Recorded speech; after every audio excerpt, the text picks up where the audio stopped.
Hello everyone, this is Angelo CARTAGENA, and for Module 9 we will be dealing about digital or cyber literacy. So what is digital literacy? So according to Wikipedia, digital literacy is a set of competencies required for full participation in society that includes knowledge, skill, and behavior involving the effective use of digital devices for purposes of communication, expression, collaboration, and advocacy. So in simple terms, it is the ability of an individual to engage in the digital environment, how what to do and what not to do. So digital literacy can be used while using your smartphones, tablets, laptops, and desktop PCs. So that is digital literacy, how we use and how would we behave in the digital world. So on the next slide is cybersecurity. Now, cybersecurity is the practice of protecting systems from digital attacks. Example of it is hacking and gamiton ang imong sariling information para idaot sa imo. So on the next slide is ways to protect yourself against cyber threats. So there are 5. So the first one is monitor behavior on social networks. So kani siya is at necessary ba na i-post nimo nga information or ug kay kinsa ni kinsay makakitaan ni na information, for example imong family ba or other basig makakita ang mga cyber criminals ing ana. And 2, keep devices safe. So mag-install ka og antivirus na apps ing ana god. Then 3 is understand how to best use passwords. So password should be long and difficult to understand. So dapat dili ta magbutang og password na ang butang lang kay either word lang na password or pangalan lang nimo or imong birth date. So it should be difficult and have dili masabtan nga sequence. 4 is handle unsafe content. So unsafe content, which is exactly know how to respond or react to unsafe situations online, such as suspicious emails or pop-ups that might have viruses. And the 5th one is consider safety for the future. So take individual responsibility in using devices with an utmost care and critical thinking when online. So that is ways on how to protect yourself against cyber threats. Now, ways on how to be a good citizen. Now, how to be a good citizen. Now, let us first define cyber citizenship.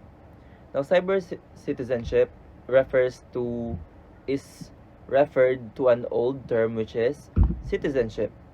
Now, cyber citizenship refer to being responsible when using the internet, going online when no one is looking, speaks a lot about one's character and morals. The power of this digital world is associated with responsibilities and consequences. Therefore, we can explore and navigate all information available. However, we should observe cyber citizenship or manners and etiquette on the web. So cyber citizenship refers to us being a citizen, being responsible and being responsible to our own acts on the internet. Now, on the ways on how to be a good citizen, there are 10, but I will just summarize the context. So this refers to what and what not to do and what we should do when using the internet. So there are a lot. So some of here is that telling na you should just give out certain informations lang, don't give personal informations. Give credit to the one who provides that information. Use information that is reliable or true, and use computers that kanang gi-require lang na sa imo magamit. Like for example, basig ang computer na ay virus, basig kuhaon imong information nga na kung mag-open kag Facebook. And when meeting with someone online, talk with a mature individual or old enough individual para makabalo sila na kipag-meet up mo ana. And if na kay problem with someone, talk to them personally rather than posting it online, because we should be responsible on what we post online. We should be critical to what we post. So that is ways on how to be a good citizen. There are 10 of it, but I summarized all of them. Now on the next slide is the importance of citizenship. So there are 5 of it. So keep the internet free from hurtful statements. We should always think of the emotions of other people when we post. Baka may masaktan ka sa post mo, baka may maigo. Next is create a culture of more reliable information. So we should be critical to what we post and what we will be sharing on the internet. Give provisions for people to give credit to what they have learned. So again, mag-give tayo ng credit sa mga nag-research na naka-research na information kung credible ba or hindi, and sa videos nila ganon. More criminals or bullies can be caught when kids are honest and talks to adults. So we should talk to someone who is mature and old enough for us to be guided on how to browse the internet. And it keeps information private. So we should only give out certain informations about ourselves, kung asa ta at the moment, kung kinsa atong kauban, kinsa atong family, unsa asa atong school, unsa atong course, ana. We should keep some information about us private. Now, for the recap, what is again digital literacy? Digital literacy refers to our skill and responsibilities when in the digital world, for example, or the internet, using our laptops, cell phones, etc. Cybersecurity refers to us protecting ourselves and our information while using the internet, and cyber citizenship refers to us what and what not to do during or when posting things online or maybe using the computer. And that is my report. The next reporter will be Miss AQUITA. So you have you already know, or you have any idea of what is cyber citizenship? Now we will proceed to proper netiquettes.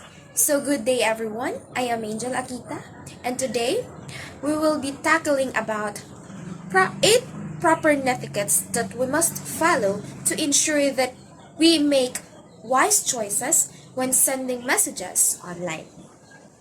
So first in the list we have, make sure you have the correct address with proper spelling, correct link, and you are sending the information to the right person when doing it online.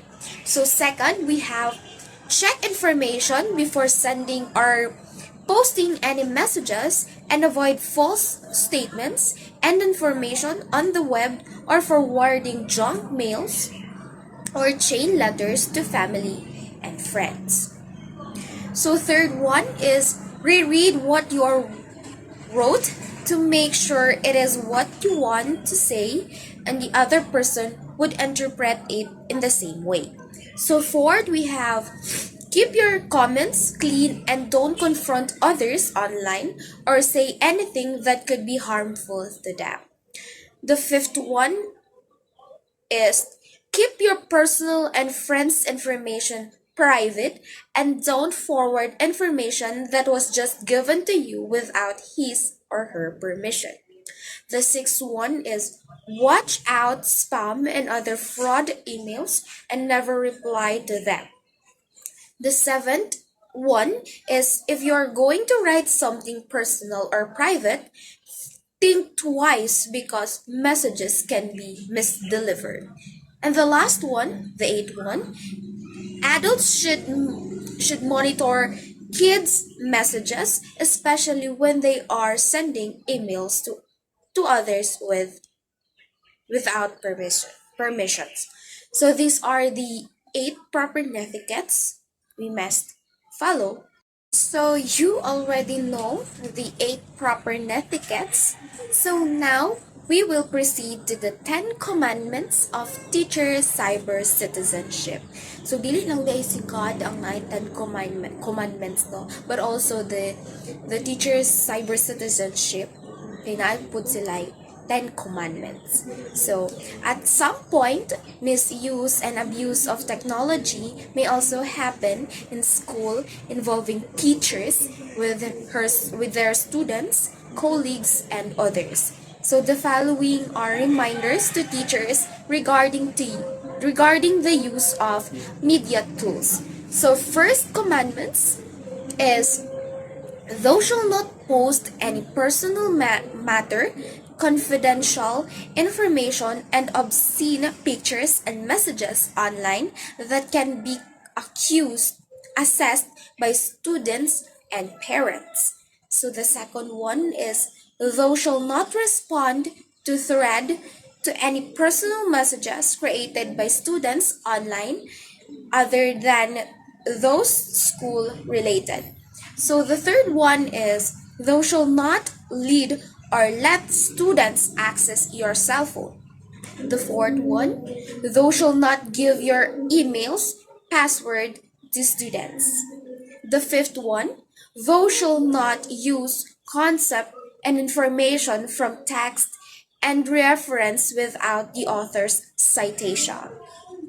The sixth commandments was, thou shalt not post to any social media account for whatever purposes the pictures of students without their parents' consent.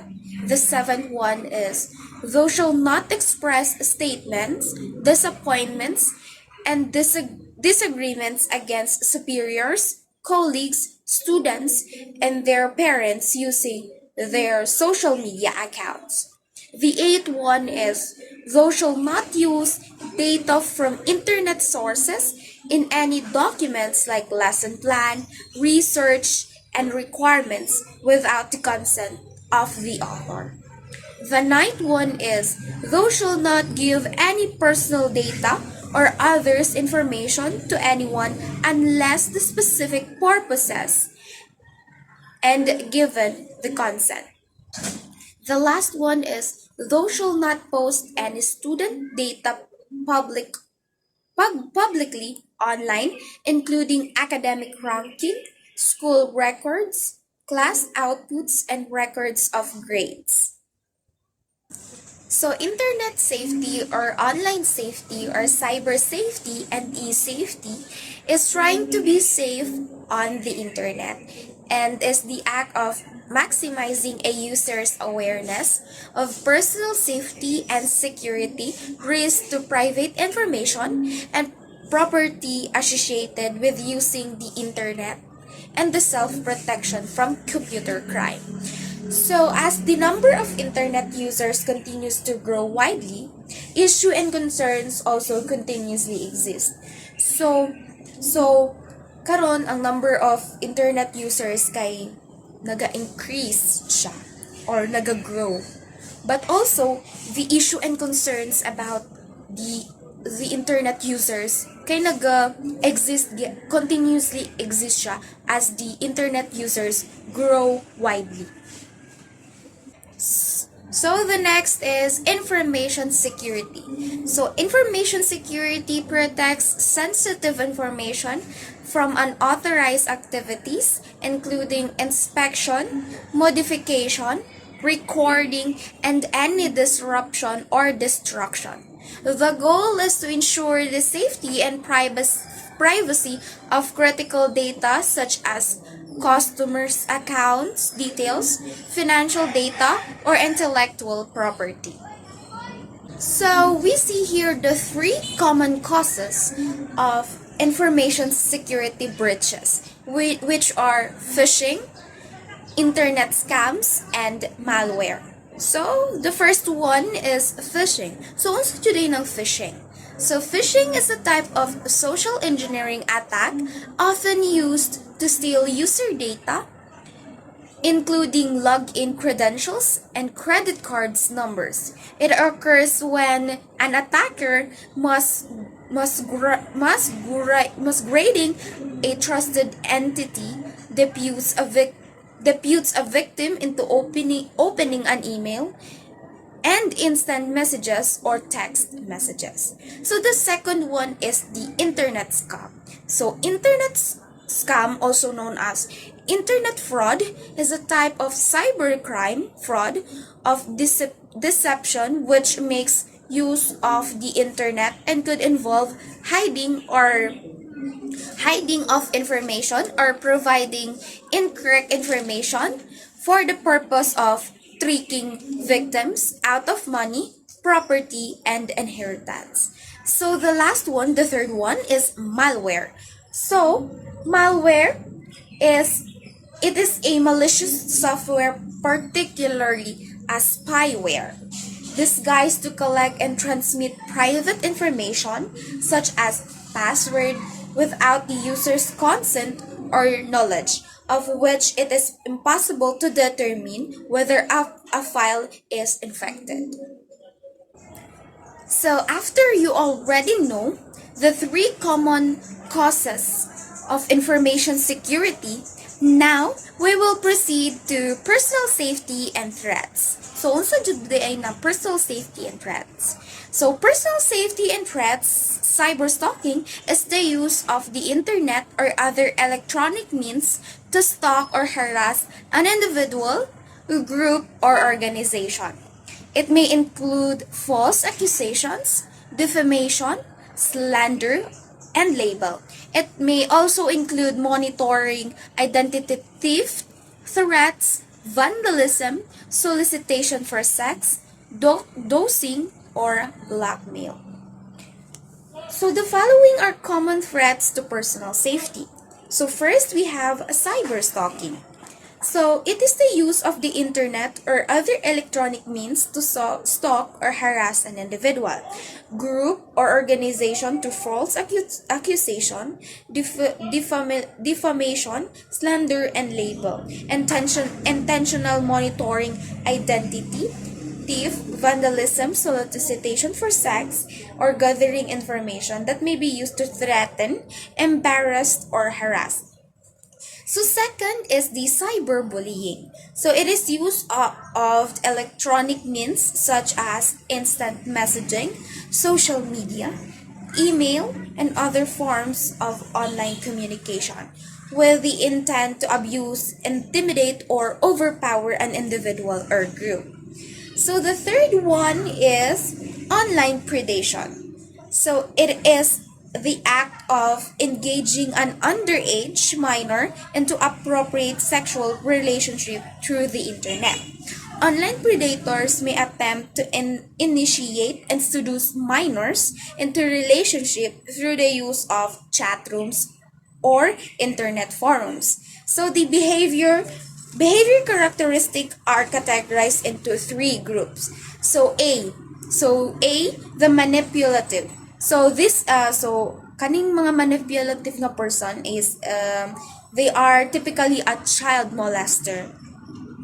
So the second one, the B, is the opportunist. So sila tong mga typically a rapist. Kaya nagapang-rape jud o mga minors or underage. So the last one, the C, is the coercive. So the coercive mo ni sila tong being a mixture of both rapist and child molester. So ang coercive is na mix mga rapist and child molester. So the fourth one is obscene. So obscene describes something that is morally offensive in a sexual way. It's never a good idea to use obscene language at school. Certain films, books, magazines, and other forms of entertainment are considered obscene because they portray sex in a very frank way that some people find vulgar and lewd.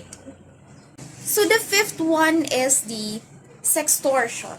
So sextortion is a form of sexual exploitation. The offender uses coercion and threats to compel the victims to produce sexual images or videos engaging in sexual acts. So sometimes the offender already possesses nudes or sexual images of the victims and is threatening to release them if the victim will not do as the offender's commands. So we have here 13 computer threats and fixing solutions. So the first computer threats and fixing solution is install antivirus software. The second one is ensure that the antivirus software is up to date. The third one is employ a free wall to protect a network. Next is filter all email traffic. Next is educate all users to be careful of suspicious emails. So the sixth one is scan internet downloads. The seventh one is do not run program or unknown origin. The eighth one is implement a vulnerability management system. The ninth one is make regular backups and critical data. The 10th one is develop an information security policy. Next is monitor logs and system. Next, develop an incident response plan. And the last one is restrict end users access to the system. So the last topic that I will be discussing is the cyberbullying types. So cyberbullying types have two types, the internet trolling and cyber stalking. So internet trolling. In slang, a troll is a person who posts or makes inflammatory, insincere, digressive, extraneous, or off-topic messages online or in real life with the intent of provoking others into displaying emotional response or manipulating others' perception.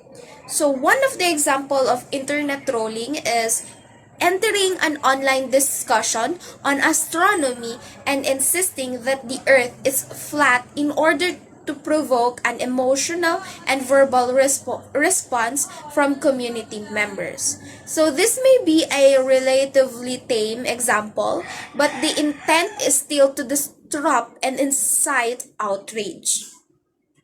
So the second type is cyber stalking. So as I've discussed earlier, cyber stalking from the word stalking is kanang gina-stalk ka through online.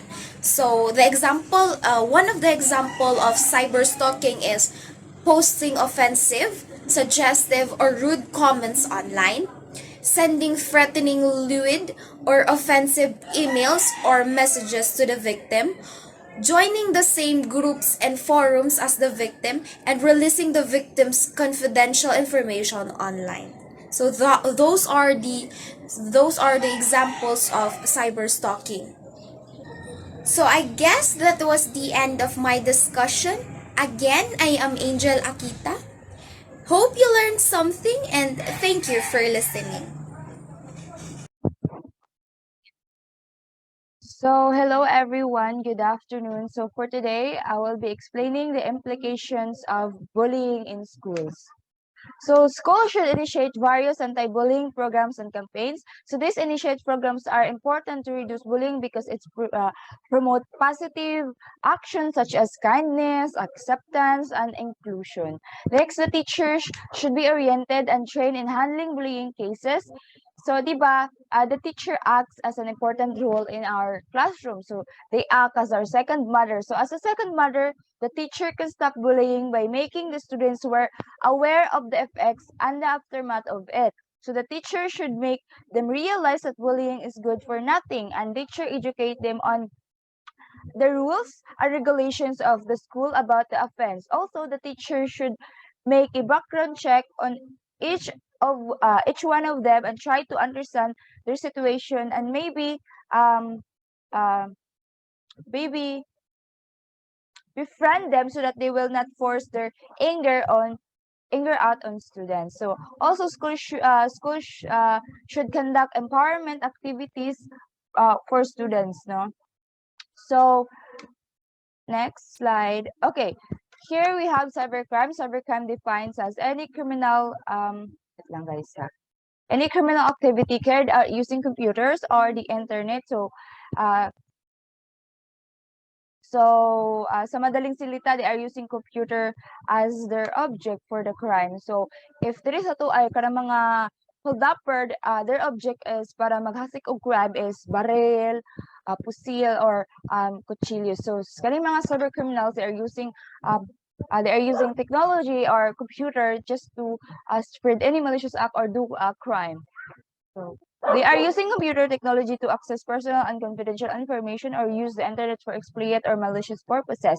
So, they are using tools like phishing, viruses, spyware, ransomware, and social engineering to break the law. So, they are using object of the computer as they are using the computer as the object of the crime, such as ilang ginabuhat nga crime sa computer is hacking, phishing, spamming, or it's used as tool to commit an offense like child pornography, hate crimes, and then yeah. So that was cybercrime. So next slide. Okay, we have here two categories for the activities of the cyber criminals. First, crimes that target computer networks and devices, such as viruses, denial of service, those attacks. So are you familiar with the I love you virus? So that was one of the viruses nga nag-attack of computer. Like katong I love you virus is wala ko naka-mute. Okay, good. So, katong I love you virus is, ang gina-target ato is ang mga file goods sa mga victim. So, if wala kay backup ato imong mga file, is mga wala siya. So, dili mo siya ma-recover. So, ang nagbuot bi atong I love you virus is a Filipino. So, nakulong to siya because of what he did kasi naabot na po siya sa ibang bansa, no? So, if you are familiar sa I love you virus. So, next is denial of service DOS attack. So, kani siya is kanang kung maglagrag kalit imong computer. So, pag kana denial of service DOS attack. So another crimes that categories and that ginabuhat sa cyber criminals, the crimes that use of computer networks such as cyber stalking, phishing, fraud, or identity theft. So cyber stalking is the use of internet or other electronic means to stalk or harass an individual, group, or organization. Ang phishing naman is described as a fraudulent activity that is done to steal confidential user information such as credit card numbers, login credentials, and passwords.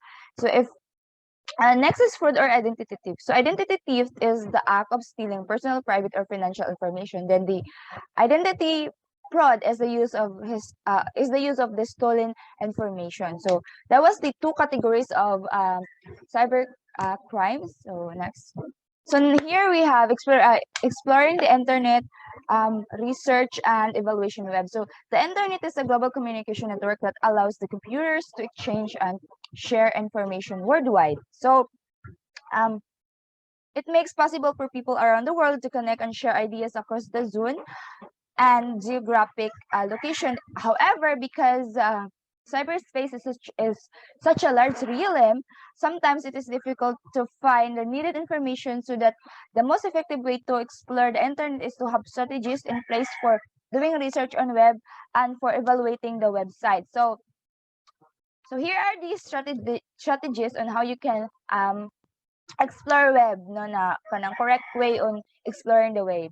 So first we have surfing the web. Of course, most surfing with sessions start with users target keywords about the subject into a search engine, and then another is type in the search engine. So include writing research questions, extracting keywords from the question and typing them into a search engine using synonyms if the keywords do not bring up desired result, keeping track of keywords and synonyms used and recorded the result of search. And last is be cautious in visiting web because because dili tanang web is safe, no? Di ba kay are you makapansin mo kana ganing magkalangan og mga info ninyo, so be aware of that kay nice basig mabiktim ka sa cyber criminals. Next is assessing credibility. Different websites accessible on web can make the job of the researcher very challenging. Carefully evaluate the information search online, consider the credibility or trustworthiness and reliability of the content before taking it. There are trustworthiness and reliability of the content before taking it. There are two types of websites: information and commercial information website. Usually strive to offer credible content to user, while commercial website present inaccurate information in order to use something. So, consider the credibility, guys, kasi dili man nato para credible jud itong sources, no, dili siya fake. So credibility criteria. So here are the credibility criteria. Ay, sorry for that. Sorry. So yun. Okay. So first is check the author, check the credentials of the author, the company or the experts, and determine the qualification to provide information on the subject being researched. Some websites do not list specific authors, but the credibility of a company can be explored by reviewing the sites about page if available. So next is date. Of course, look for copyright information at the bottom of the website homepage. So if the site is more than a few years old and it has not been updated regularly, look for the more update information, no? So next is purpose and contact. So purpose, analyze the goals of the website to determine if it is an informational or an advertisement site. Contact, most credible website list down contact information such as telephone number, phone number, email address or mailing address, so that users may get in touch if they have questions. So facts versus opinion. So when doing research for a school paper, go to sites that present factual information provided by experts rather than opinions. Be on the lookout for biases too. So if the author is biased, so as the information on the site, no. So next is the credible URL. So here are the credible URLs. Sorry for that. Government-related websites. So when encountering the URL, look at the letters that appear after the dot, no? So for example is kaning nado sa pinaka baba na mo na siya. After the dot kaning so .gov, so kana siya is credible URLs na siya because from the government na, so website na siya sa government, so educational website, same. Pag na siya edu sa last is educational, from educational website na siya, credible na siya. Pag na org, credible po na siya kay from the organizational man na siya or na siya URLs, no? Muna siya ang credible URLs. So of course, yan ang citation, no? So access recognition of information sources. So of course, similar to the information in print sources, the use of online sources must be given credit to the authors. This can be done by applying proper referencing and citation procedures that would get rid of risk, consequences, and legal implications.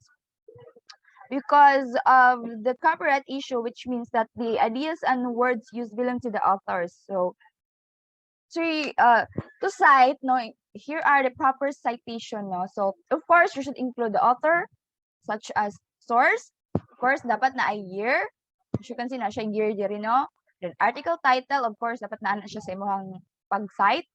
Website, of course na siya, and then ang URL di dapat na siya makalimtan, and lastly retrieval date, no. So mao na siya. Pero naay diba easiest way. So as I remember ningon si Sir Piel nag-ingon sa mo nga na pinaka easiest way on how you can cite, no, properly. So na siya website, I forget what sa nga website, pero siguro maano na siya, ma-search lang na siya if you try to search na no, mga site. So next slide.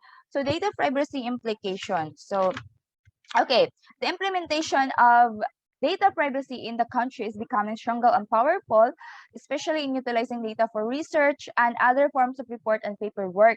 So this has also corresponding legal implications in once not proceed immediately and properly. So it involves uploading of pictures, designs, graphics, concept ideas, and frameworks at work. And then data and other information that are copyrighted without the consent of the author or the source, no. So next slide. So here are the practical techniques on how you can here are the proper techniques on how you can respond to the data privacy. So put proper citation, put acknowledgement, ask the author and consent, acknowledgement citing the author or source, and then of course respect the author privacy, because if the author doesn't really want anyone to utilize his or her data, file, or article learned, the value of respect anyway that is his her property. So the authors disapproval usually manifests through difficulty in downloading the file, some tricky signs that appear on screen, or direct statement or notice of disapproval contained in the file. So I guess that ends my report. Thank you for listening, and I hope you learned something.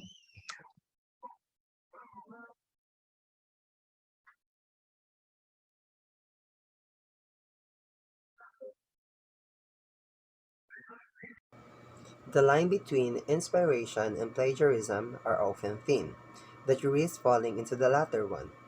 Good day, my name is Carl Joseph M. BUCIO, and today we are going to learn about plagiarism. What is plagiarism? If you copy someone's work without giving them proper credits, and you present their work as your own, then it is plagiarism. But we should always remember that plagiarism doesn't only revolve in that concept, because there are a lot of types of plagiarism. These are the types of plagiarism. Let's start with clone plagiarism. Clone plagiarism is the type of plagiarism where you copy someone's work word for word. Next is remix plagiarism, where remix plagiarism is the type of plagiarism where you gather information from multiple sources and you compile it into one output, and you present that output as your own. Next is Control-C plagiarism. Control-C plagiarism is similar to clone plagiarism, but unlike clone plagiarism, Control-C plagiarism might be in one sentence and so on. Next is hybrid plagiarism. Hybrid plagiarism is the type of plagiarism where you copy someone's statement and present it as your own. Next is find replace plagiarism. Find replace plagiarism is the type of plagiarism where you change certain words from the information that you get from the internet. Next is recycle plagiarism. Recycle plagiarism is the type of plagiarism where you copy the information from your past work that is related to your present work. Next is mashup plagiarism. Mashup plagiarism is similar to remix plagiarism, which is gathering information from multiple sources and compiling it into one output and presenting that output as your own. Next is 404 error plagiarism. 404 error plagiarism is the type of plagiarism where you give citation from the information that you get from the internet, but the citation that you give is wrong. Next is aggregator plagiarism. Aggregator plagiarism is the type of plagiarism where the whole content of your output is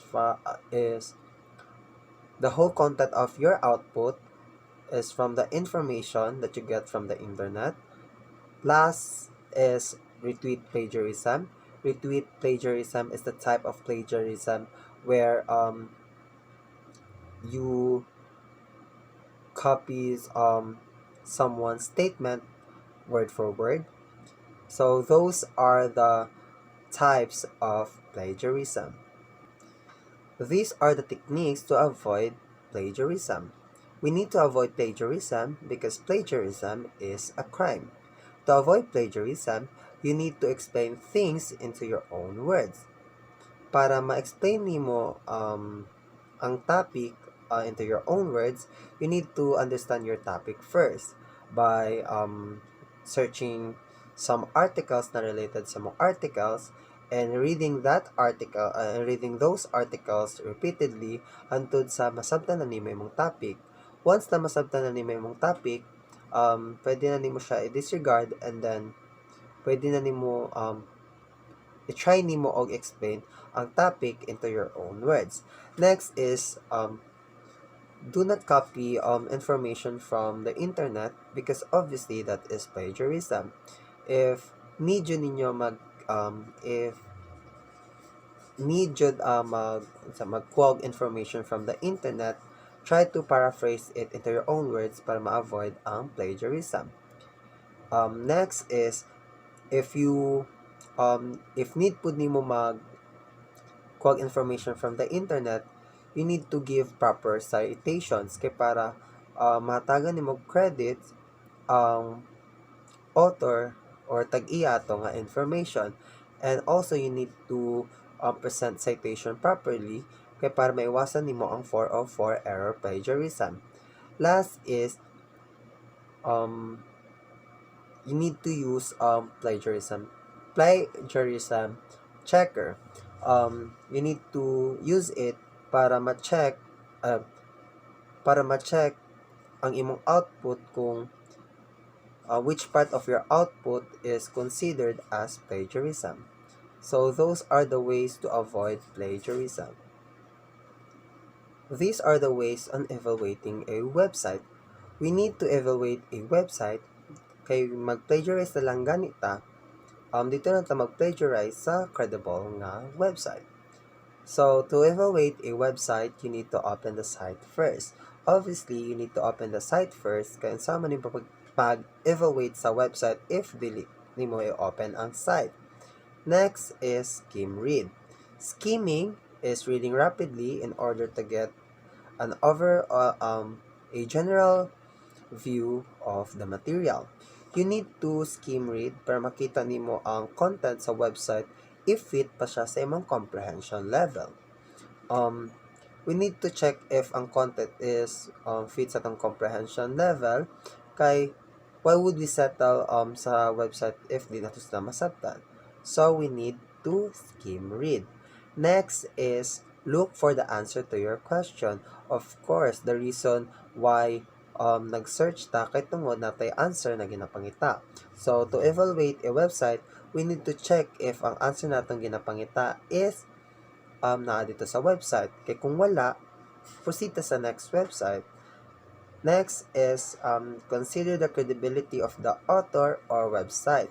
So determine na natin credibility sa article if ang author is fit ba tong article na iyang gisulat and ang website is credible ba sa pag-produce atong article. So like, sa author ta. For example, nag-search ka og article related sa COVID-19. Karon nakita nga article.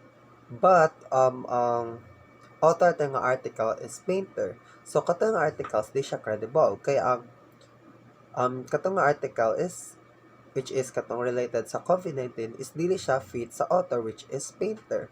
Credible lang to siya if ang author is doctor or any field nga related sa medicine. So sa website, for example, ang na-produce atong article is Wikipedia. So we all know that Wikipedia is not credible kay tungod pwede ma-alter ang information niyang gina-produce sa masking kinsa. So we need to evaluate the credibility of the website or article by checking kung kinsa ang author nagsulat or kung kinsa ang website or what website ang na-produce atong nga article. Next is consider the purpose of the site. Same na siya sa look for the answer to your question. If wala ang atong need ato ng website, why would we settle in that website kung wala atong ginapangita dito? Next is look for the date. So, naay mga claims dati nga na-debunk na karon. So, to evaluate a website, we need to check the date if updated ba siya.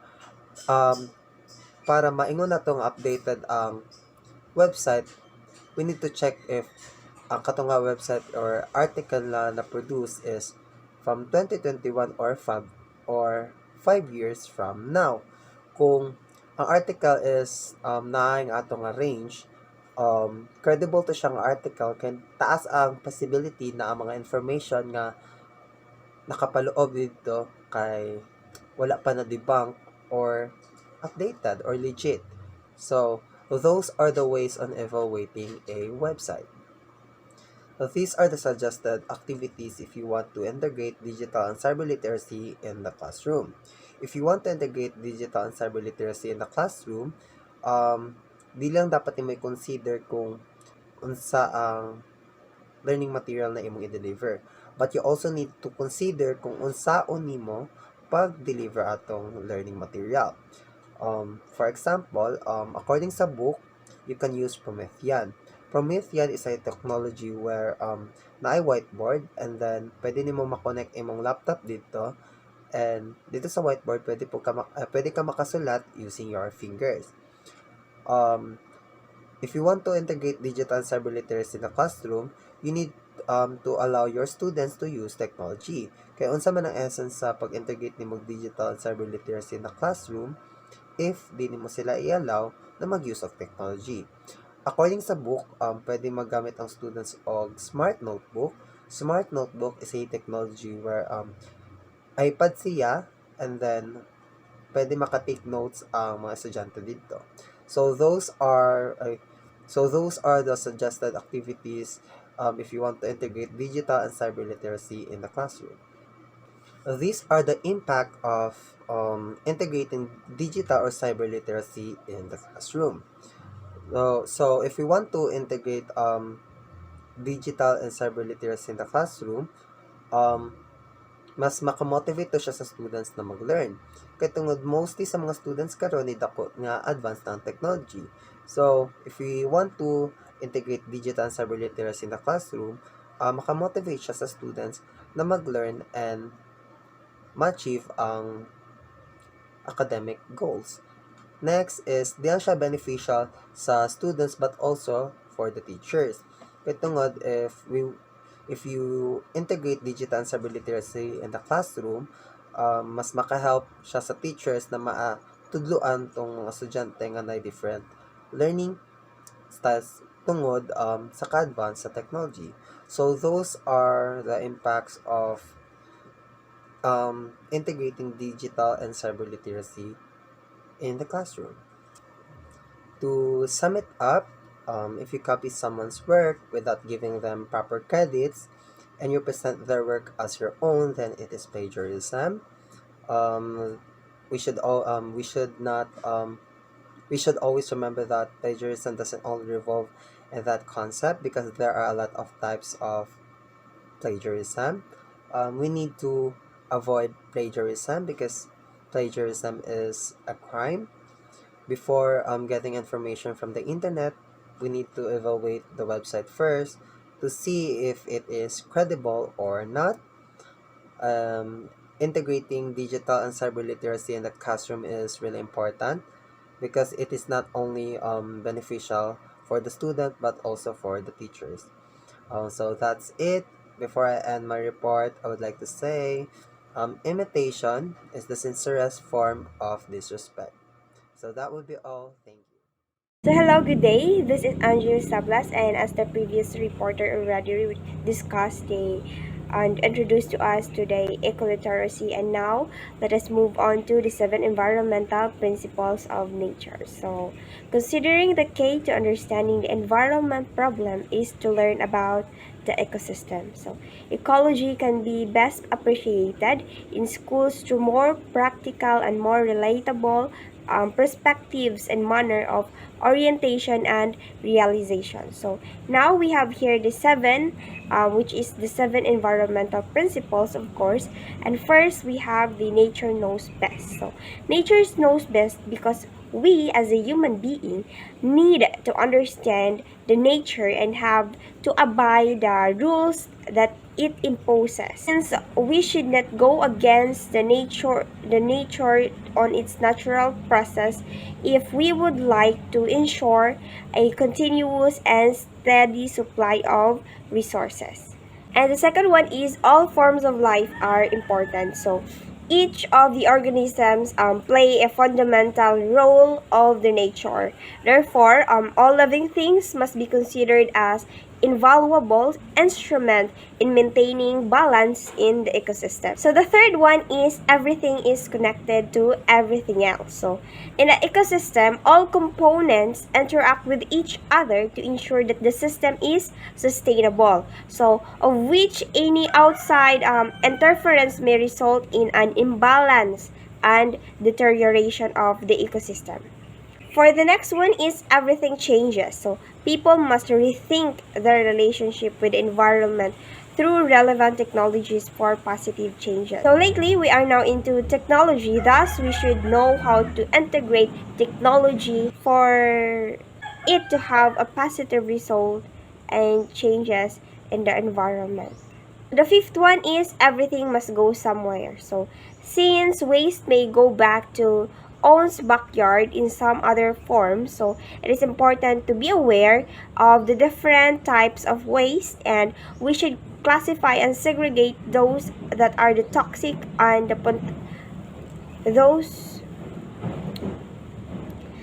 classify and segregate those that are toxic and potentially hazardous. So since we have the reduce, reuse, recycle, then we must follow those indicated label on each trash bin to segregate those waste properly.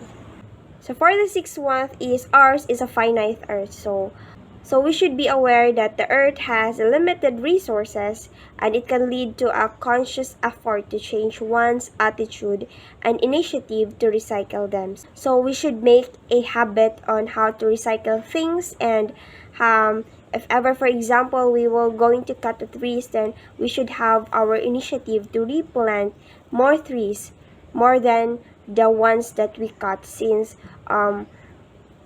yes, it's already stated that our earth has a limited resources, thus we should know how to take initiative. So for the last one is nature is beautiful and we are the stewards of God's creation. Of course, we as a human being is the most intelligent and being gifted with reasons. Thus, we are capable of controlling and taking care of the creation to their own advantage. Since all that we get to the nature itself is just for our own sake and for our own advantage. So first is nature knows best that we should abide the role it imposes. All forms of life are important since we played individually a fundamental role in nature, and everything is connected to everything else, since we should ensure balance in our ecosystem. So, and everything changes, of course. This is the only constant in this world, which is change. Everything must go somewhere. So since the waste will be go back to its own backyard and other reforms, and for us also humans, as we die, of course we will go back to somewhere we came from. And ours is a finite earth, of course, since we have a limited resources. Thus we should think initiatively so that those limited resources can be reused, recycled, and we can take it as our own advantage. So for the next topic is towards a green school and educational for sustainable development. So school plays a great role in the development of academic, but also for the environmental ethics and care for nature among students. Thus, they should encourage, support, and nurture students' capacities in green environment as integrated. Yes, for example, we can attend some seminars and a bayanihan activity in our small community for us to have even if it is just a little contribution, thus it has a big impact into our nature. So this allows them to connect with their surroundings and attend to their health and safety needs. So it can imbibe a sense of belongingness, of course, sensitivity towards the school, society, and even this planet. So as shown in our diagram, towards a green school can promote students' performance and well-being, environmental education in which they will be more encouraged to support a green environment as integrated, and resource efficiency in which they can imbibe sense of belongingness, and of course our natural resource, since our natural resources is limited, thus we can think another way on how to reuse it or have a resource efficiency. Now let's move on to green school, which is the concept and background. So this concept was introduced in Europe in the 1990s, while the Rio Earth Summit of 1992 took cognizance of the need to take action in every area in which human impacts to the environment. So, World Summit of Sustainable Development, or the WSSD, according to Johannesburg in 2002, he catalyzed the effort to bring about the shift from educating about the environment to educating for sustainability. Decade of Education for Sustainable Development, or the DESD, so launched by the United Nations in 2005. So it is to integrate principles, values, and practices of sustainable development into all aspects of education and learning to encourage behavior that will create more sustainable future in terms of environmental integrity, economic viability, and a just society for present and future generations. So there are researchers that share their ideas on how should we improve our environmental education. We should paraphrase the educating about the environment into educating for sustainability, and it was supported by the United Nations, in which the environment should have a sustainable future in terms of integrity, economic viability, and for the present and for future generation. Thus, we should think about sustainable development that meets the needs of the present without compromising for the future generation to meet their own needs. The Green School and the EDS, or the Environmental Development Sustainability. So, Green School is visualized as a school guided by the principles of environmental sustainability. So, to create a productive environment to fully utilize all resources and opportunities inside and outside the school. So, it demands ongoing, continuous, and synergetic efforts of all stakeholders towards improving the environment of the school and its surroundings. So, by improving the school and its surroundings, or the school learning environment, so the learners can ensure physically safe, emotionally secured, and psychologically enabling. Physically safe in the sense that they belong in a green school environment. Emotionally secured since we have this, the nature can really help us get away from stress, and it can be our stress reliever, and psychologically enabling since we can do better if we belong in a better environment. So for its recall, so the 7 environmental principles of nature are: first is nature knows best. All forms of life are important. Everything is connected to everything else. Everything changes and everything must go somewhere. Ours is a finite earth, and the last one is nature is beautiful and we are the steward of God's creation. So, what are the role of the school towards a green school and education for sustainable development? So, we have to develop the not just in academics, but we should have a environmental ethics, and we should know how to care nature among students. It caters to physical, mental, and emotional needs of the child. So it is physically safe, in which we know that we belong in the clean and green environment. Emotionally secured, since we can have a sense of belongingness, and psychologically enabling, since if we belong to the good environment, then we can do better in ourselves. And that would be all for my report, and thank you. Okay, so today we have reached Module 10 and we're going to talk about eco-literacy. So what is eco-literacy? So when we say eco-literacy, this is a short term for ecological literacy. When we say ecology, this refers to the living organisms and their surroundings or environment. When we say literacy, This is the ability of an individual to read and write.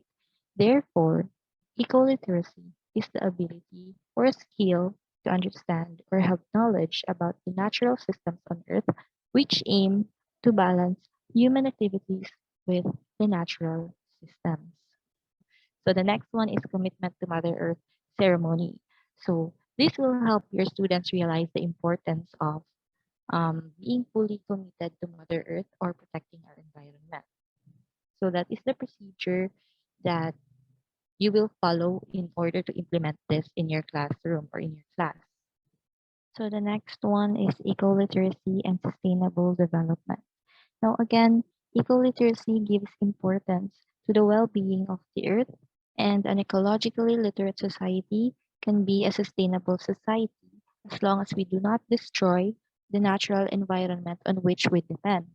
Now, to maintain the healthy functioning of living systems and sustain life on Earth, we must keep in mind the first step on the road to sustainability, which is ecological literacy or eco-literacy, which means we need to understand the interdependence between natural processes and human ways of life.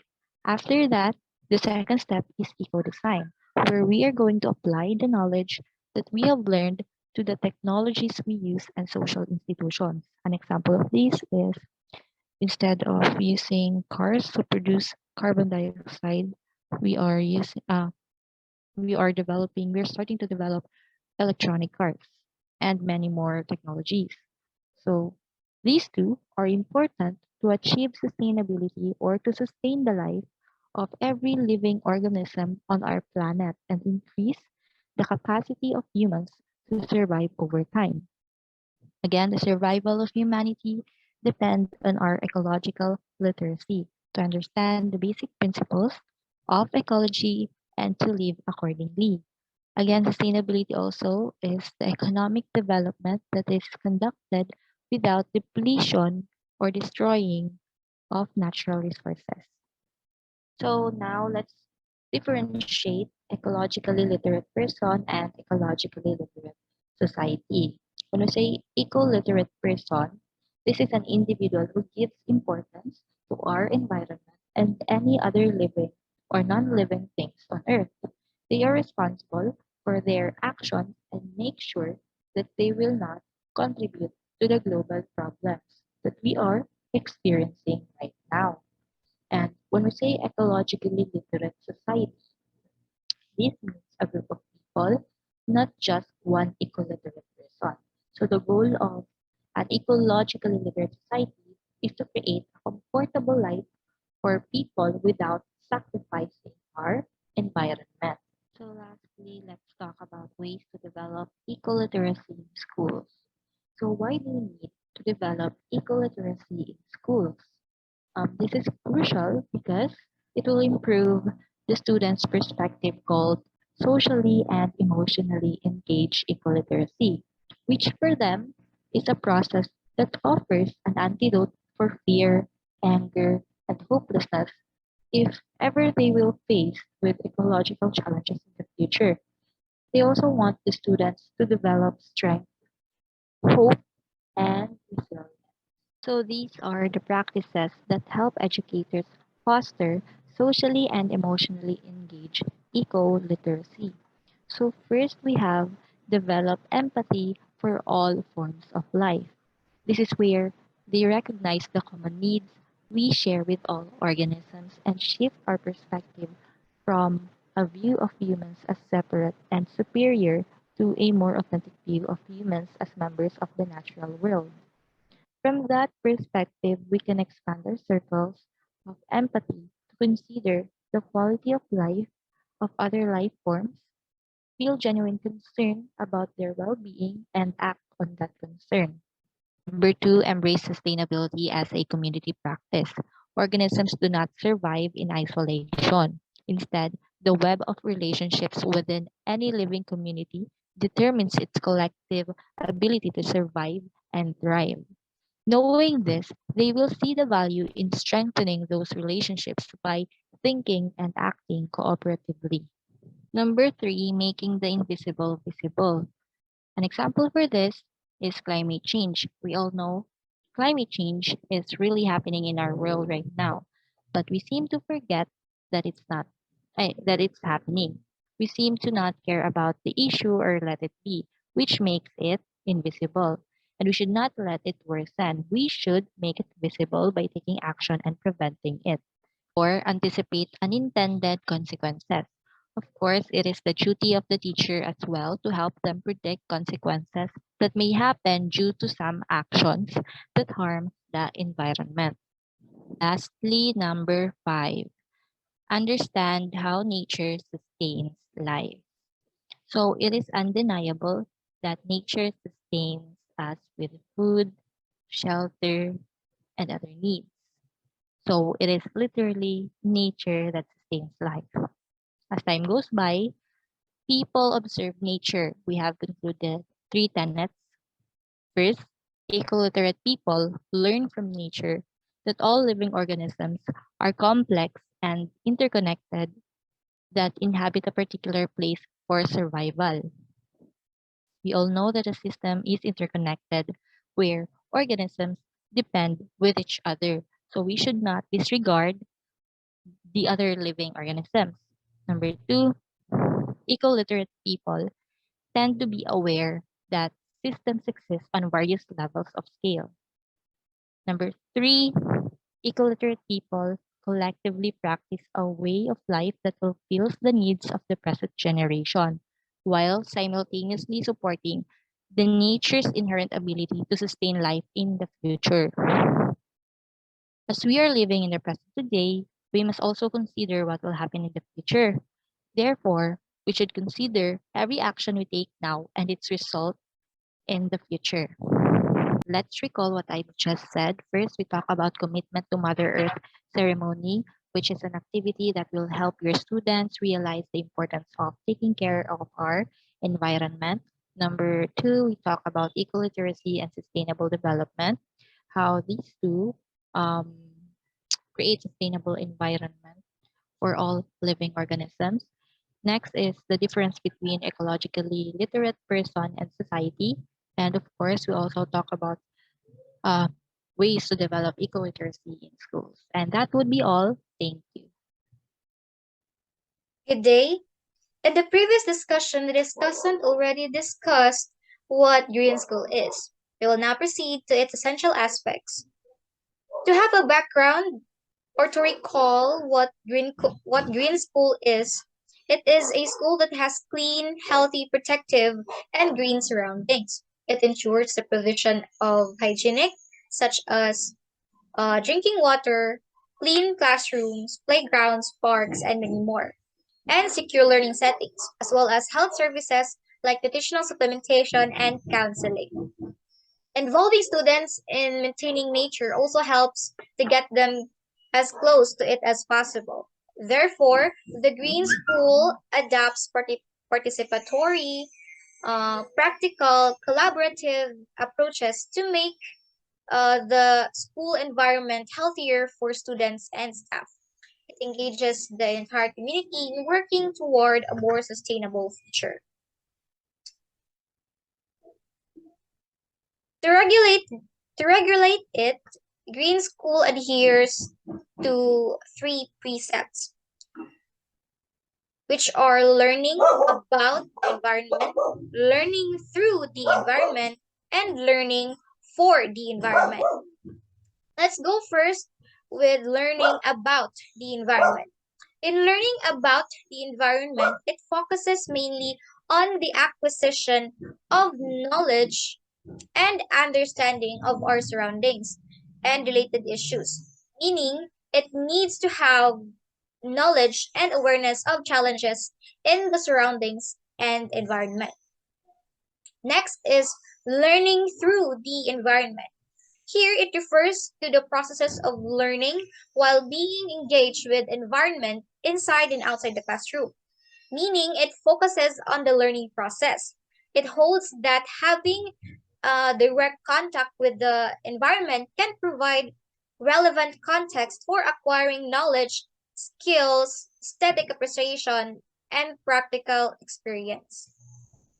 Lastly, learning for the environment, here it aims at the development of an informed response and responsibility towards the environment beyond acquisition and skills, meaning it is concerned with the formation of attitudes that leads to personal environmental ethics, which will involve people and actions for the conversation and preservation of our national, social, and cultural heritage.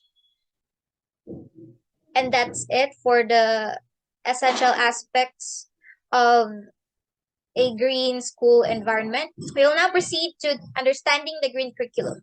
In the green curriculum, it is ensured that the students are capable on the challenges of 21st century, meaning they become open to nature as a teacher, the outdoors as a classroom, and sustaining life for all generations, for all future generations. So for the curriculum to be green, it must include the following aspects.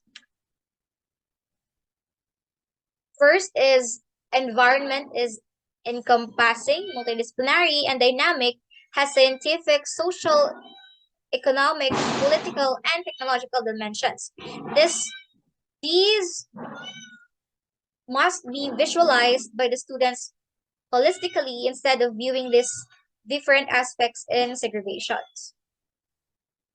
Next, being holistic.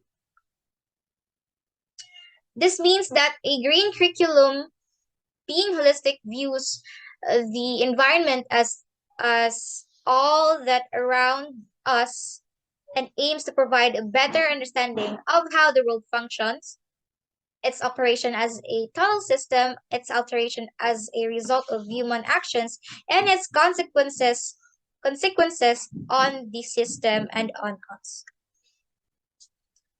Next, it holistically addresses sustainability concerns such as protection and conservation of natural resources and many more.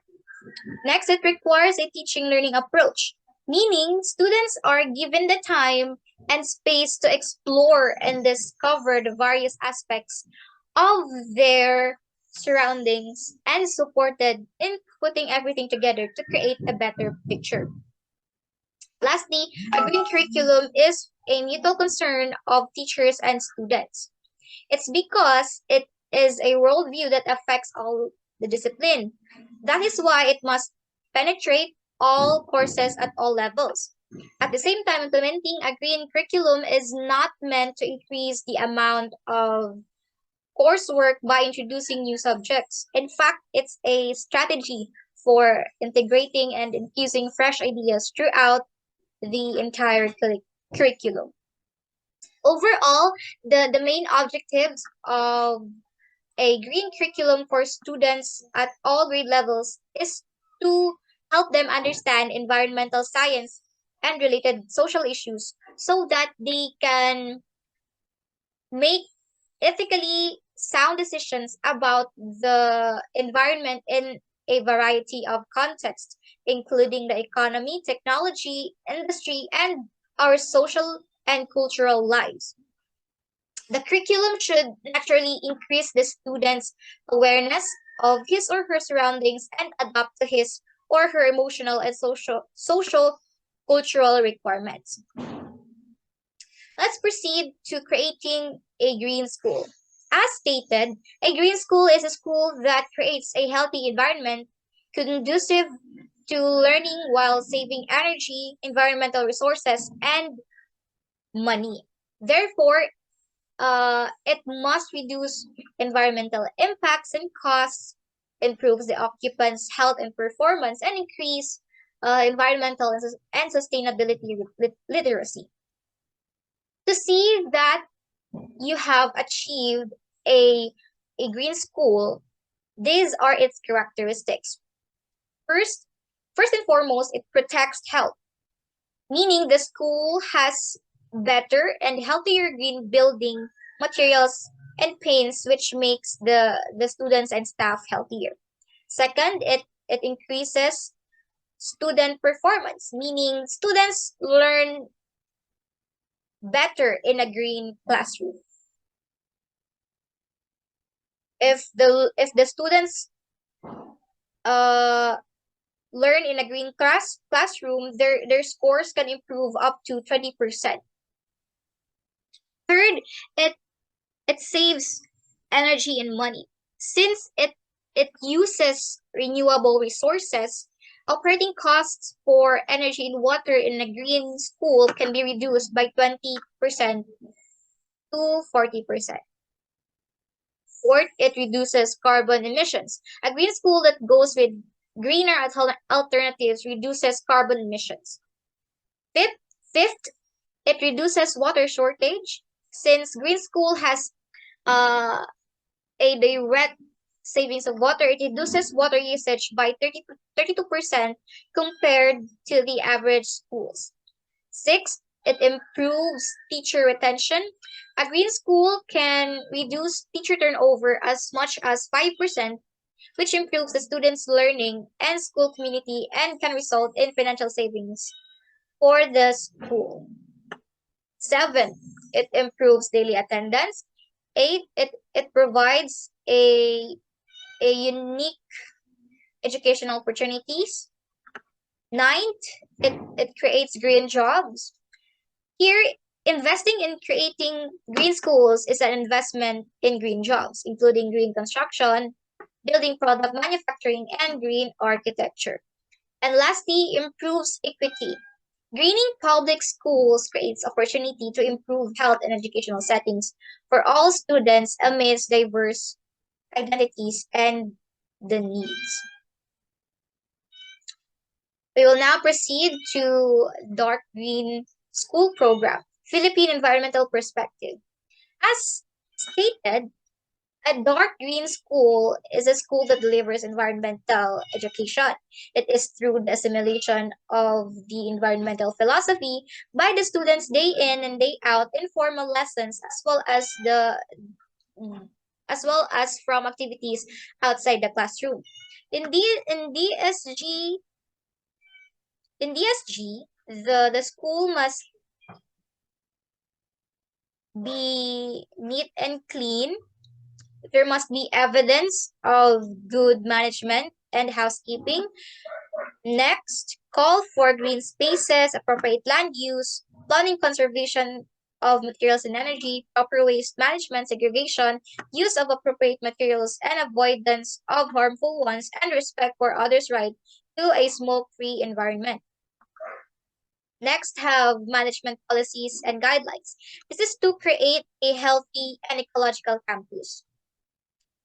Next, faculty and students are aware of and appreciate the school's environmental program. Next, have a well-planned environmental curriculum for all levels, adequately oriented and trained faculty, and an administrative library and financial support. Next, reach out to an outside community. This is to spread concern for Mother Earth and facilitate projects that will improve the environment. And lastly, engage in research that adds knowledge about ways of nature and impact of human activities. Overall, the objective of the DGS program is to give the students the knowledge, skills, and motivation to work for the integrity of our country's environment for their own sake and the sake of generations to come. And that ends my report. Let's have a recall. So what are the 3 essential aspects of green school environment? We have learning about the environment, learning through the environment, and learning for the environment. Next, a green curriculum is a blank of teachers and students. So a green curriculum is a mutual concern of teachers and students. Next, what are the characteristics of green school? Give at least 2. So we have 10 characteristics of green schools. We have it. It protects health. It increases student performance. It saves energy and money. It reduces carbon emissions. It reduces water shortage. It improves teacher retention. It improves daily attendance. It provides a unique educational opportunity. It creates green jobs, and it improves equity.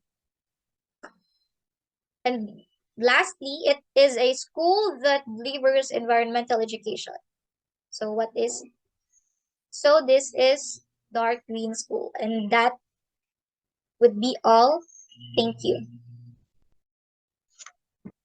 Okay, so hello, good day. My name is Maricho and NALAM. So at this point, we are now at the last part of this module, the module 10, which are about the ecological living practices and integrating ecological literacy into the curriculum. So first, let us discuss what is ecological living practices. Next slide, please.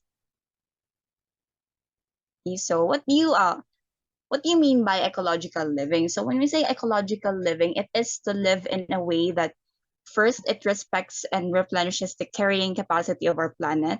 Second, it honors our interrelatedness with all expressions of life. Third, it enhances the qualitative aspects of our relationship. So, di ba, when you say ecological living, it is about preserving and protecting the environment of our planet. And how do we do that?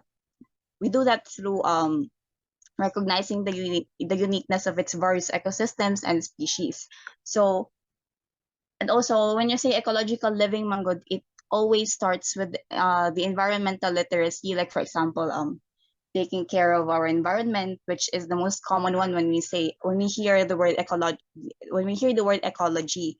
And next is minimizing our waste, reducing pollution, using renewable energy sources, and etc. So those that I have just mentioned just now lang is an example of ecological living practices. And here, the last but not the least is it brings for the creation of an ecologically sustainable and caring world. So how do we achieve sustainable and caring, ecologically sustainable and caring world? So when you say sustainable development, Manggod, if you still remember the 17 sustainable developmental goals of the United Nations. Next slide, please. If you have still remember the 17 sustainable development goals of the United Nations, we are kanang katong gina-attain or gina-aim nato na sustainable development, we can only achieve that through these 3 dimensions na makita ninyo sa graphic organizer. So we have there the environmental, economic, and social. So to achieve those 17 sustainable developmental goals, of course, we need to harmonize our environmental growth, meaning how do we protect our environment, how do we preserve our environment, and also next is our economic growth also, which like for example dapat balanced ang ato ang like for example balanced ang prices sa goods and services sa income sa mga tao. And lastly, of course, the social inclusion, which is kita na mag demonstrate aning duha ka dimension. Next slide, please. Now let us proceed to the ecological perspectives. Of course, we do have 2 perspectives. No, we have the inner ecology and the outer ecology. So when we say inner ecology, it defines or it describes our feelings, our beliefs, our emotions, and wait lang ha.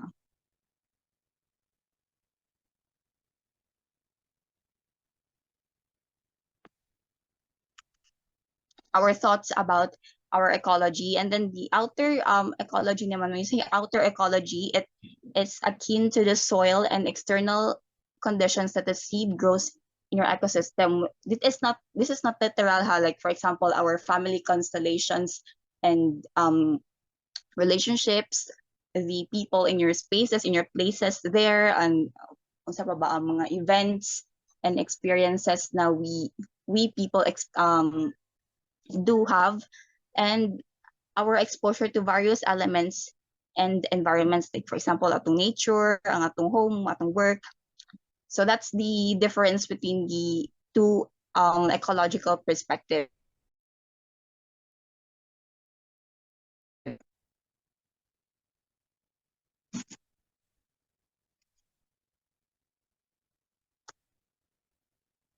Dal. So now we are going to proceed to the integrating ecological literacy into the curriculum. Next slide. So the Center of Ecoliteracy promotes a variety of teaching strategies based on practices that are developmentally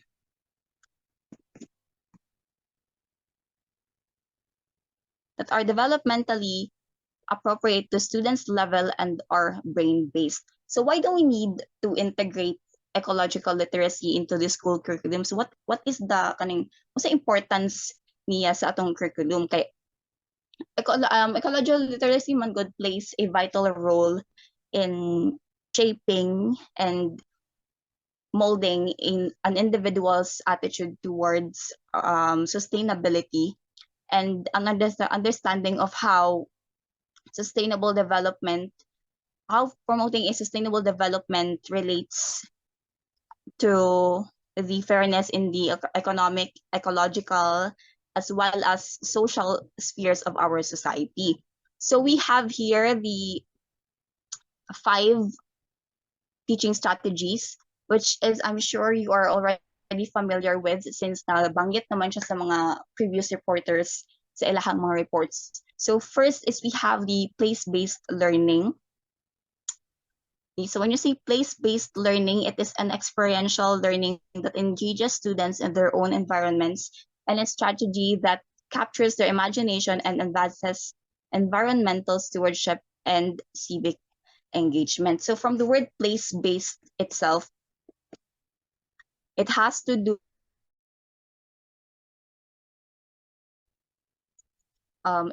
with boosting a student's achievement and improves environmental, social, and economic vitality. So in short, in other term, place-based learning is it helps students to learn to take care of the world by understanding the where they live, like for example sa ilahang balay, ang environment sa ilahang balay. They use this to understand more about the world.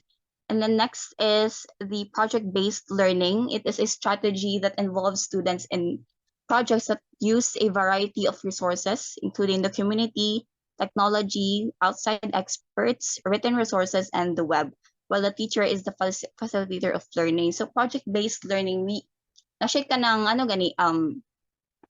kaninga pedagogy or kaninga teaching strategy is a student-centered na strategy kay it involves a dynamic classroom setting man good or approach in which it is believed that students acquire a deeper knowledge through kanang active exploration, like for example kanang papresentan nyo sila kanang like project na kanang involve ang kanang community, involve ang like pagamiton sila sa technology and etc. Next, third one is we have the Socratic inquiry. So from the word Socratic itself, it is obvious that it is named after the Greek philosopher Socrates, who believed that questions stimulate learning. The role of the teacher, so ang role, like for example, sa kanang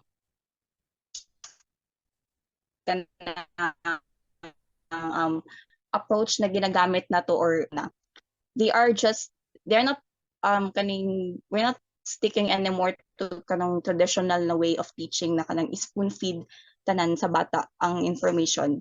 Kay ang role sa teacher karon is just the facilitator of learning na lang. And through Socratic inquiry, questions na gina-throw sa students is their way of learning. Their way of learning. And fourth is the experiential learning. It promotes students' involvement in the real world and defines the teacher's role as a facilitator of learning, based on the premise that learning is an active and a continuous process with experiences as its foundation. So same sila sa Socratic inquiry, no? Experiential learning also is promotes students involvement in the real world, and ang teacher pod ang facilitator sa learning. In experiential learning, students are more ang kaning teaching strategy, the students' experiences are more focused, and since continuous process nga ang learning, those experiences sa students is magamit nila as their foundation as stated in the definition. And next slide, please. So last but not the least is we have the interdisciplinary learning. It emphasizes connections between traditionally discrete disciplines such as math, science, history, and language arts, instead of limiting learning to one content or at a time. So familiar naman dito sa interdisciplinary, diba, since na mo ni siyang pinaka-balik na dito discuss sa ubang reporters. So we're just going to recall it again. So when you say interdisciplinary, for example, sa math and sa science, diba, you cannot, dili mo pwede mabulag ang math o ang science sa isa't isa kasi related yun sila. Like for example, when you say science, we don't only talk about planets, about the earth, the volcanoes, o sa badera mga plants. Kaya namatay chemistry na tawag ani, chemistry na subject part sa science. And diba chemistry, we do solving, we do balancing of formulas na makonect na to siya sa math, which is all about solving pod. So that is the point of interdisciplinary learning. Next slide, please. Okay, so let's recall what are the three dimensions that entail sustainable development. So first, again, we have the environmental protection. Second is we have the social inclusion, and third is the economic growth. Now, second is what are the two ecological perspectives? So we have two, inner and outer ecology. And lastly is name at least two ecological literacies and integrated to the lima man to. So we have place-based learning, project-based learning, Socratic inquiry, experiential learning, and lastly is the interdisciplinary learning. So I think that concludes my report. Thank you and God bless. Good day. So we are done with different literacies, namely multicultural and global literacy, social literacy, financial literacy, digital literacy, eco-literacy, and now we are down to the last literacy, which is the arts and creative literacy. So let us define first what is arts and creative literacy. Next slide, please. So arts and creative literacy, creativity is the process of having original ideas that have value. So creativity means we see the world in our own ways, or seeing the world in a new ways. We approach and view other people or things in a unique way. We find alternative ways in solving problems. And also, creativity is the act of turning new and imaginative ideas into reality. It involves two processes, which is the thinking and producing. Thinking, it is our ideas and imagination, while the producing, it is turning our ideas and imagination into reality. So creativity is a combinatorial phase, the ability to tap into one's inner pool of resources and the fragments in the mind to combine them in extraordinary new way. So creativity is dili naman jud output lang, but it also involves inner resources, which are the knowledge, insight, information, and inspiration. Knowledge, it is our ideas and imagination. Of course, dili man ka maka-create or something kung wala kay knowledge, wala kay ideas. The next one is insight. How we view other people and things um, affect our creativity. Information, same as a knowledge, it is our ideas. And then last one is inspiration. So of course, inspiration driven us or inspired us to do something new. So next slide, please.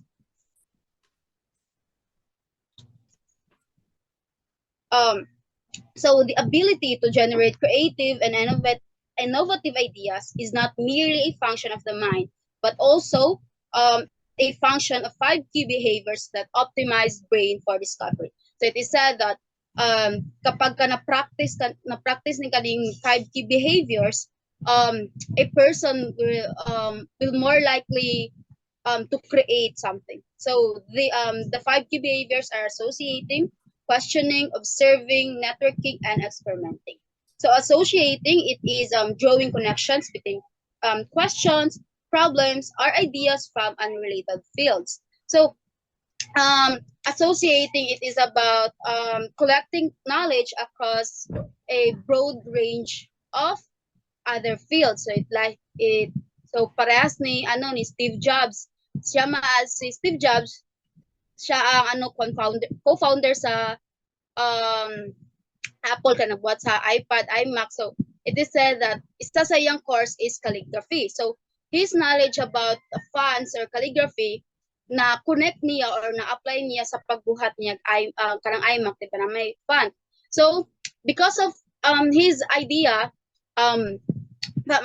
unrelated fields nakabuhat siya bago. So ang concepts associating, di ba, collect ideas, combine ideas into something entirely new is like kanang sa Lego, di ba, kanang Lego na siya pieces, di ba, then i-combine nato, then maka-create an object or ma-transform siya into something entirely new. So that is associating. Next one is questioning. So questioning, it is posing queries that challenge common wisdom. So mo ni mga what if, bawak magtukod kag business na kay mga kanang ipang-consider nga questions like kanang malugi ba ko ani, kung malugi ko unsa may pwede buhaton, patok ba ni sa masa and such,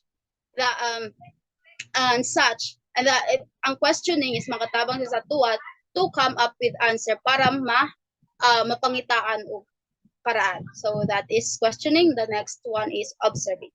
So observing is scrutinizing the behaviors of others to identify new ways of doing things. So kung sa business pa ni, it is observing the behavior of potential customer. Just like kay ginaobserbahan nimo ang unsay interest, background sa imong potential customer. Like for example, sa bukid ka, yan obserbahan nimo nga mostly sa mga tao sa inyo kay mubaba pa mo pag downtown para mamalingke, mag-grocery. So from that observation, nakaisip ka nga magbuhat kag mini mart or kanang business sa inyo ha. So naging convenient ka sa ilaha and at the same time naka-profit ka. So that is observing. So the fourth one is networking.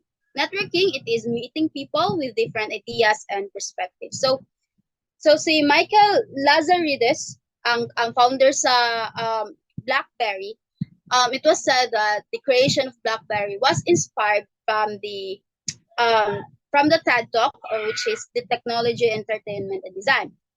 Mostly magud sa kaning nagapresent nila sa TED Talk is mga professional with mostly are artistics, entrepreneurs, academics, politicians, adventurers, scientists, and others who came to present their newest ideas. So si Michael, night time nga nag-attend siya TED Talk and then na-inspire siya ba sa isa ka speaker nila the speaker atong TED Talk na inspire siya, which is nag-result sa creation of BlackBerry. So meeting other people could inspire us to do something. So the last one is experimenting. Experimenting, it is like trying things out. Diba? Naga-experimenta ka na, naga-try ta, kung ma-failed man, mangita tag paagi or to improve and such. So that was the 5 key behaviors: associating, questioning, observing, networking, and experimenting. So next slide, please.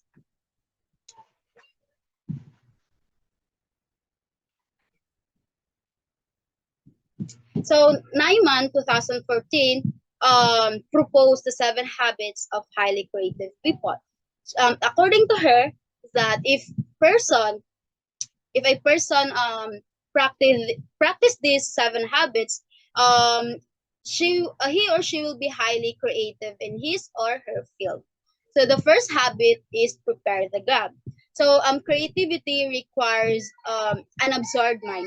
Diba kapansin mo kanang kapag kanang nato sa stressful nga environment, pressure do kanang naay ginahabol nga time kay murag dili ta makahuna-hunag tarong. So dapat if we aim to be creative, dapat relax atong mind, absorb in the zone of creativity, focus, and such para makahuna-huna tagtarong.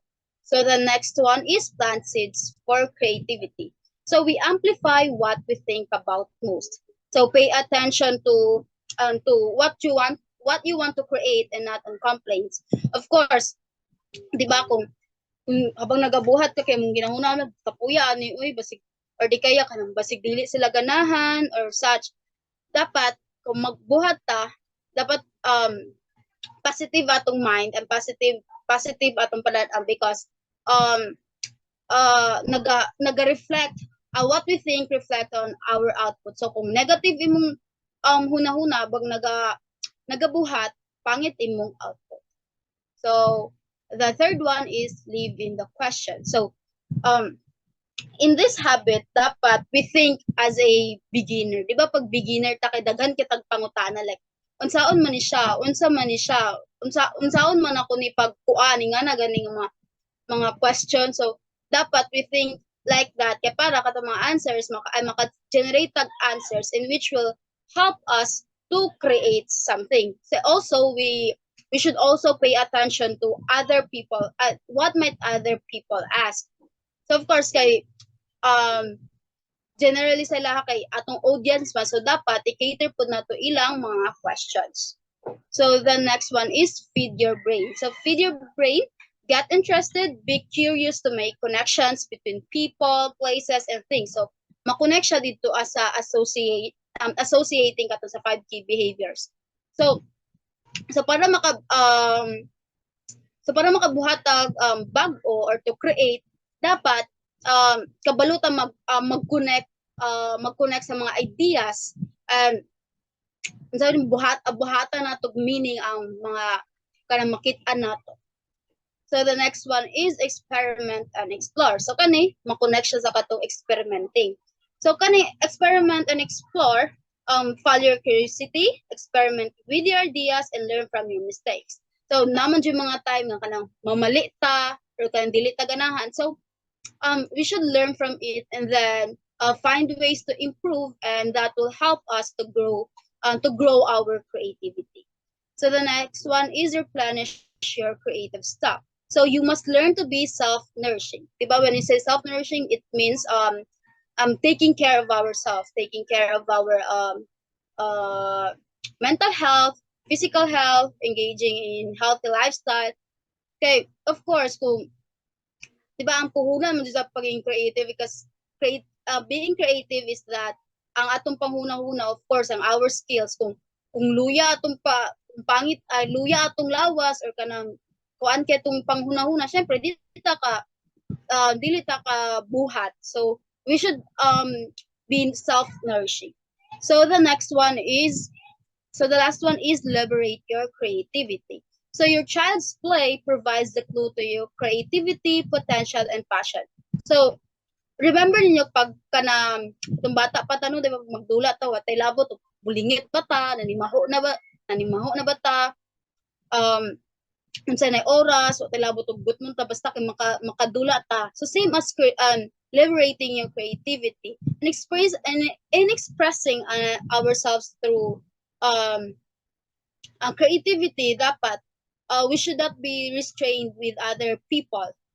Dapat watay labot unsay ingon nila.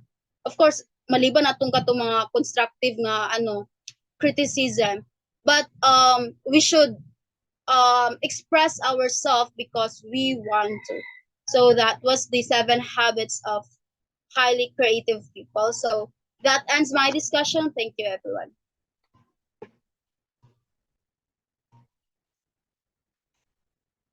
Muna. Wait lang. Sama ni. Who among here loves to ride or knows how to drive, like a motorcycle or even just a car or a bicycle? Or how about playing sports like volleyball, basketball? So all of those activities are called eye-hand coordination. So eye-hand coordination is the ability of the vision system to coordinate the information received through the eyes to control, guide, and direct the hands in accomplishing a given task. So any activity that where the eyes and hands need to work together requires this coordination. So like what we do every day is already an eye-hand coordination activity. Like the moment we wake up each day, we grab our phones and scroll through our social media. It's already an eye-hand coordination activity, like household chores, whatnot. Next.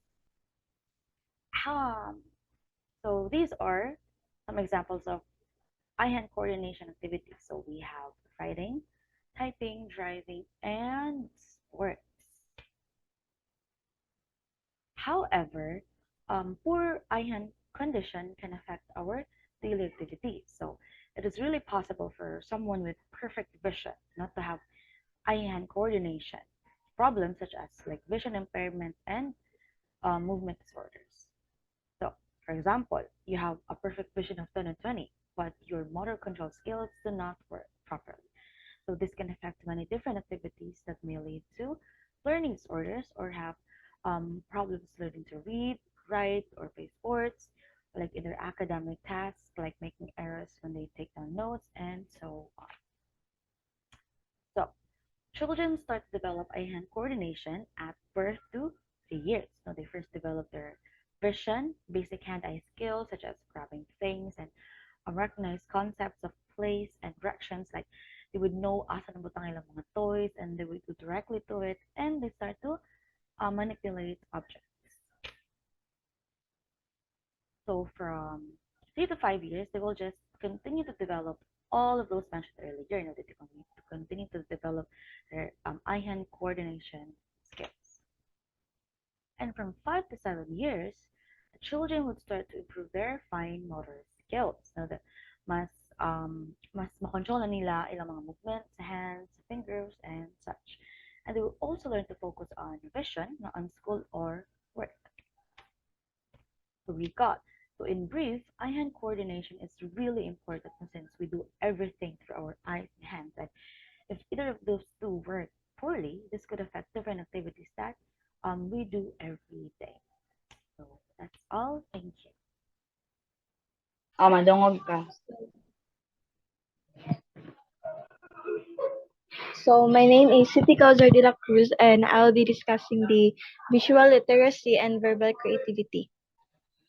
Next slide, please.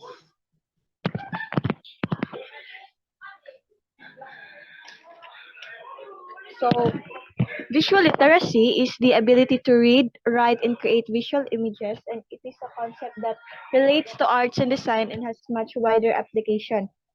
So in the advent of the internet, students must develop the necessary visual literacy skills to navigate the image and tense words. So therefore, visual literacy refers to interpreting and creating visual images and usually about communication and interaction. So next slide, please. So these are the examples of visual literacy: the graphs, graphics, photographs, drawings, illustrations, diagrams, maps, and signs. So visual literacy is important because it is the basic skill to help us to understand and learn about the world around us. In earlier times, one would need to rely on sight for survival. Without being able to read the weather, the environment, find edible food, and avoid dangerous animals and situations, one might not be live very long. So, in the educational setting, visuals might be used to help facilitate learning. So, students need to be able to see and identify objects and colors, and they also need to interpret context, meanings, and relevance. So, next slide.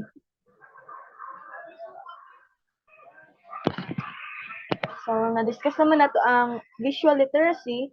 Now, let's discuss the verbal creativity. So, it is the creativity is more important now and is even considered as useful and effective response to evolutionary changes since it allows individual to flexibly respond to the continuous changing condition around us according to Ranko and Fink. So, in the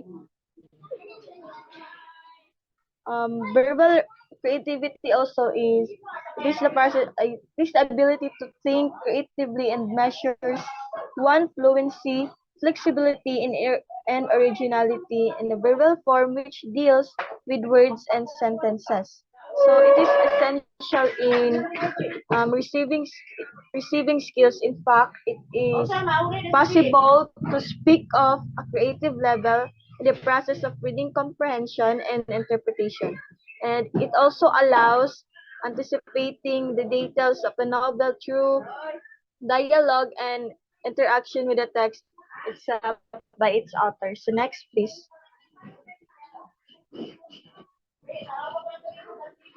So what is divergent thinking? So divergent thinking is a useful concept for identifying, supporting, and measuring creativity, and also it has four major components. So, next slide. So these are the four major components of divergent thinking. So first is the fluency. It refers to the total number of um, ideas, options, and solutions generated for an open-ended problem. So in short, it is the ability to generate more meaningful ideas. And next is the flexibility. It is the number of conceptual categories. So it is the ability to generate more different kinds of ideas. And the originality is the aspect of created or invented works and is about the statistical influence of responses related to tasks compared with original ideas. And it is the ability to produce uncommon ideas. And the last is the elaboration. It is the ability to expand on an idea with details and the ability to create an intricate plan. So it is the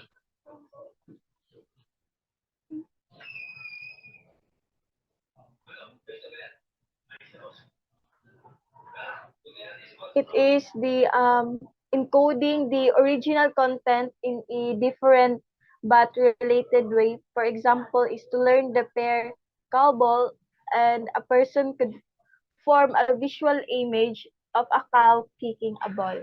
So that's all. Thank you.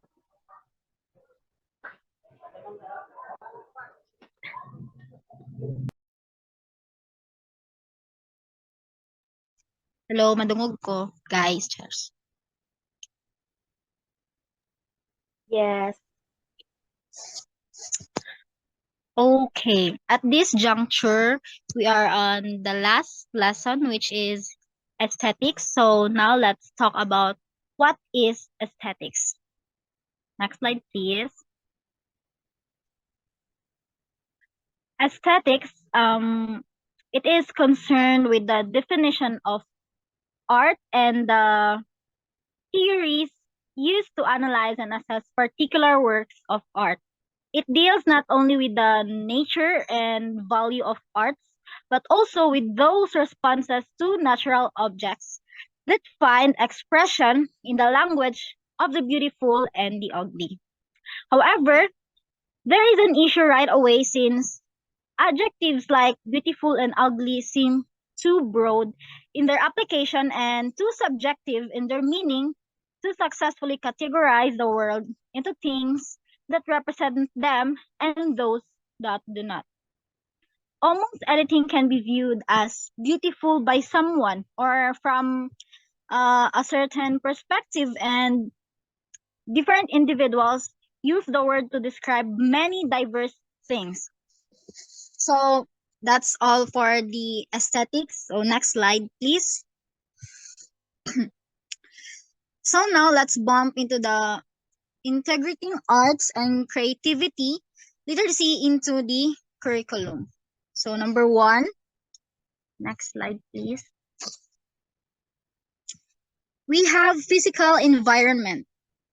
This means that we should create an environment that encourages creativity, such as a well-designed school building with spacious and creative murals that support and assist students and teachers in feeling comfortable. Number 2 is emotional environment. This is create and maintain an environment that incorporates respect, caring, and guiding someone when they make mistakes. Number 3 is the project-based learning, or the PBL. This gives students the chance, time, and space to express themselves.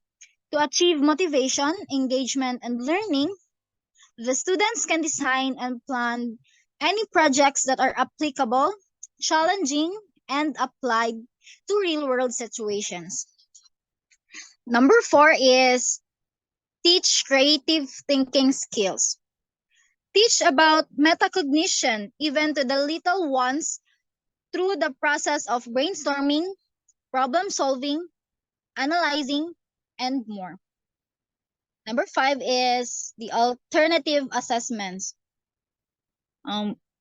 Teachers should offer many authentic assessments, such as those based on performance, product creation, task and project management, and others. Next slide, please.